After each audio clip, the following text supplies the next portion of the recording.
Hey Chris, wonderful class, man. We're embarking on new territory, and I think you're going to do great with it. Today's class was really good. Um, as I said before, when we were doing these this new approach to some of these chords, we're working primarily with the minor seventh. Um, so I'll show you real quick. From the fifth fret, I think it'll be easier. This note here that you're pressing on your fifth fret, this is an A, right? You're going to mute your fifth string. You're going to come down to your fourth string, so you'll be at your fifth fret again. That's a G that you're going to be hitting there. And then you're going to come down to your third string, fifth fret. That's going to be a C, right? And then you're going to come down to your second string, and that's fifth fret. That's going to be an E, right? And then when you come down to your first string, fifth fret, that's an A. You, like we started to attempt to try to do it in an easy way, because like I said, the neck of this instrument, my guitar, is very thick, um, wide, I should say. That's going to be kind of hard for me to do, but usually you would have your ring finger cover your first four strings, and your middle finger would be on the root or your sixth string. All right, so usually it would look like that. I would play it that way. You could also do something like this, where you're gonna cover the first three strings with your pinky. You're gonna put your ring finger on the fourth, and then you'll put your middle finger on the root of your sixth string. And you could also do it that way, right? Um, when you hit the or and then the easiest way, of course, is just covering the whole string and just turning your finger sideways, so that this part of your finger is going to be hitting the string, is going to be applying the pressure on the fret, I should say. So you're going to just kind of be this way, just like that. So it's like a three-quarter almost on your fret, and that's the easiest way of playing. But you're gonna really feel it in your muscle right here, because you have to clamp down and apply pressure, so you could hear, you could hear the strings, you could hear the sound. Okay, so when we do it that way, you're gonna hit the root, and then you're gonna strum the first four strings, not hitting your fifth string, right? So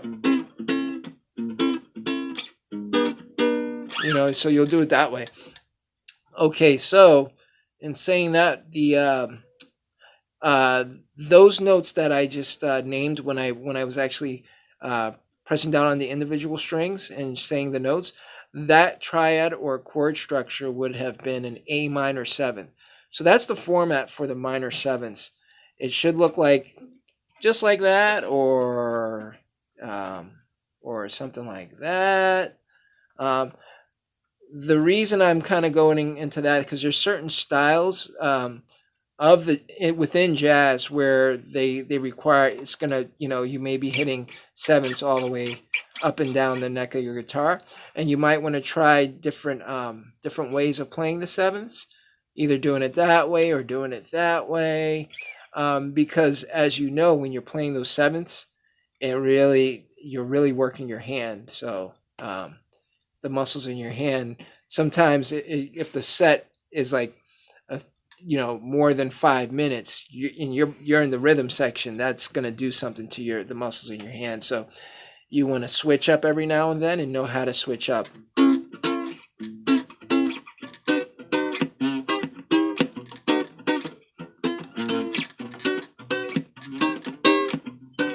And just kind of play around with that. Um, and we also did the a little jam session in the key of G minor seventh. All right, so it'll be E pentatonic, because the minors and pentatonic are interchangeable. So you don't have to worry about playing around and figuring out, okay, what do I do from here to get the pentatonic? If it's in a minor key, it's whatever that minor chord is that starts the song. If it's in that minor, you just do that pentatonic. So if it's G minor, is going to be a G pentatonic that you would play as a solo. All right, and a little trick there is if you're in the G minor, you just play the second note of the G minor from your sixth string, boom, boom, right? And that's going to be, you just put your middle finger there, and that's going to be the major key that it coincides with. So because you have your minor chord is your relative minor, right? So if you're doing a pentatonic from that relative minor, you just wherever your pinky is on that sixth string, so G, right? And then you have an A sharp right there. You just put your middle finger on the A sharp, and the key is going to be A sharp major, and you just do an A sharp major scale, just like you would a G. Same form. Right? Now, when you're hitting minor sevenths, like a minor seven progression, what we did is we added a tension note. We did a G minor seventh into an A minor seventh, right? So we added a tension note, which was the G sharp. You can also just play the G sharp minor seventh as a tension chord to get to the A minor seventh. So that's what we did. And instead of going, you could do a gypsy jazz thing. Instead of hitting like the full chord in one stroke, with this particular style of jazz, you hit the root and then you hit the chord. But it would be recommended to just like do an up strum instead of a down strum. You could do the down strum, but that would be kind of cool for like gypsy jazz. But this doing the up strum may give you just a better feel, and it keeps it a little bit more authentic, that genre of jazz. So.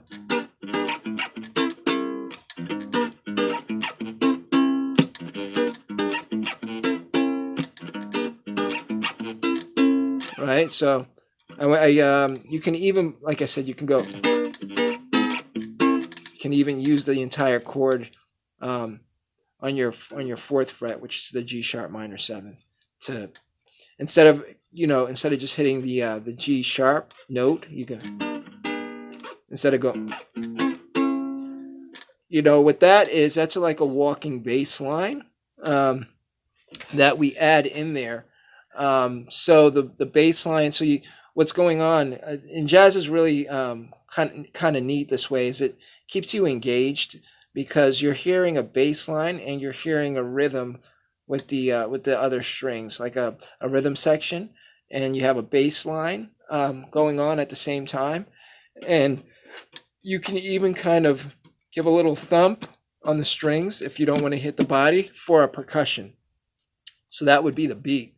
So in jazz, there's a lot of that, and that's jazz is a very busy style or genre of music. It's very busy because you're doing different things at once, but it all kind of is combined, and it's pretty cool. It's pretty exciting. All right, so having said that, we did a melody. Let's see if I can remember this.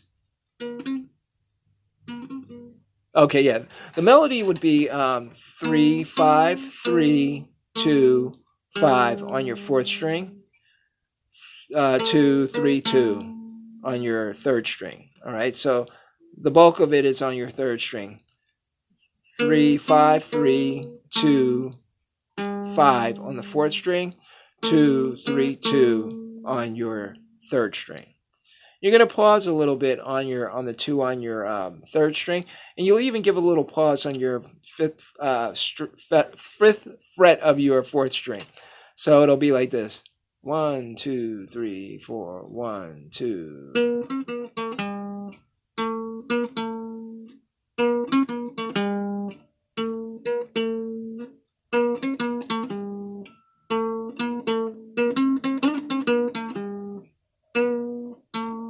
Right? Or you can just continue to end it that way.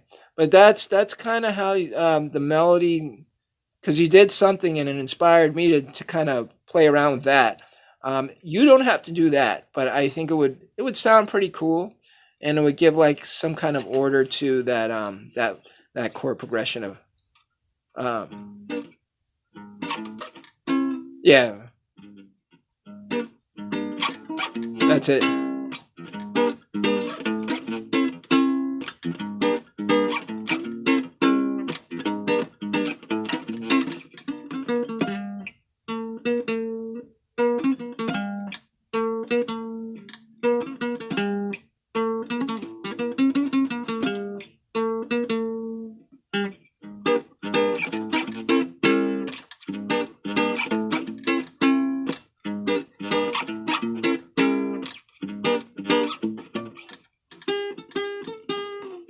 All right, so yeah, just play around with that, and yeah, do the best that you can with the melody. If you should come up with something, that would be great too. We can play around with different ideas.